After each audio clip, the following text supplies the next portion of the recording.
Well, look at this. A terrific crash on the lead and there's a clear spot into Nigel Mansell. See the stabs of flame from Teo Fabi's turbo as he backs off and then accelerates. G'day, Paul here.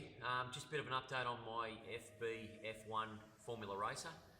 So the last few weeks, been doing some body work, sanding the pattern, getting it ready for fiberglass moulding.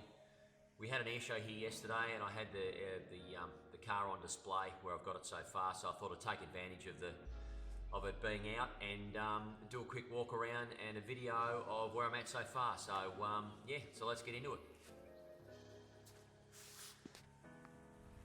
So this is pretty much how I had it set up on the weekend. So here I've got the F3000 slicks, which were 10-inch tread on the rear, 8-inch on the front, centre lock rims off a Formula 3000. So they're going to be beautiful. They'll work great. Here's how I had the back end of the car on display. Fair bit, most of the mechanics, the basic mechanics are in place. The suspension and the wishbone and the engine. Still got more bracing to do. The shocks and the dampers are in. It's all good. The turbo, of course, is there. So that was looking good. People were quite happy to look around that. Now here's the bodywork. So as you can see, got a little bit of a dummy driver in there, just made out of rubbish. He looks quite good. His head's in pretty much the right position. So yeah, so what we've got here is the bodywork. So this has been styled out of lots of foam, plywood, MDF, and elbow grease. And then a coat of a layer of fiberglass to seal the foam, and then carbondo filler, and then, as I said, sand and prime. So that's looking quite good. This, of course, is the centre section of the bodywork. The side pods will follow. So that side's pretty much done, not quite, but pretty much done. This side, of course, has still got a lot of work to do. So you can see how it sort of started out. Lots of bog trailed on there, lots of heavy sanding, slowly filling the low spots, and knocking down the high spots. This is a combination of resin and micro balloon, or Q cells, so it actually sands quite easily. And then the final shape is done with some car filler just in the low spots. I used some spray putty 2K primer on the where the MDF is on the sides there.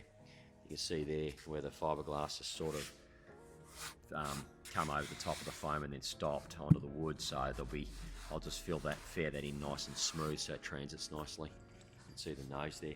So once that section's done, both sides are smooth and I'm happy with them, I'll put the side pods on separately so they can be moulded.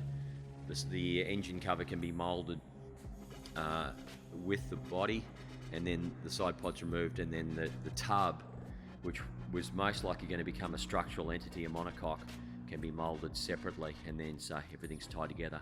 Basically, all the moulds will be taken off a combination of this and the side pods. So that's where we're at so far.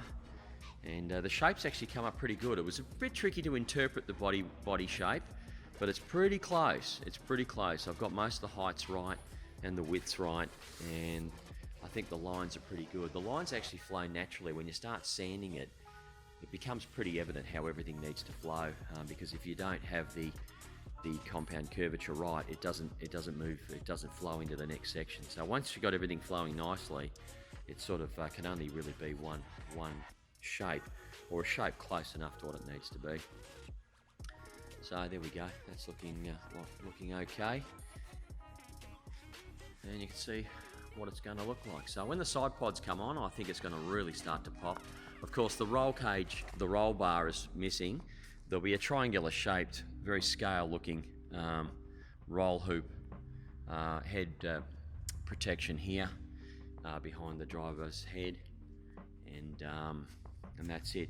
The cockpit shape, excuse me sir, I'll just move that hand out of the way. The cockpit shape is actually, I've gone over where I need to, so when I get ready to make the mould, I'll take a very accurate line around here and get that shape, that curvature, that cockpit opening absolutely perfect.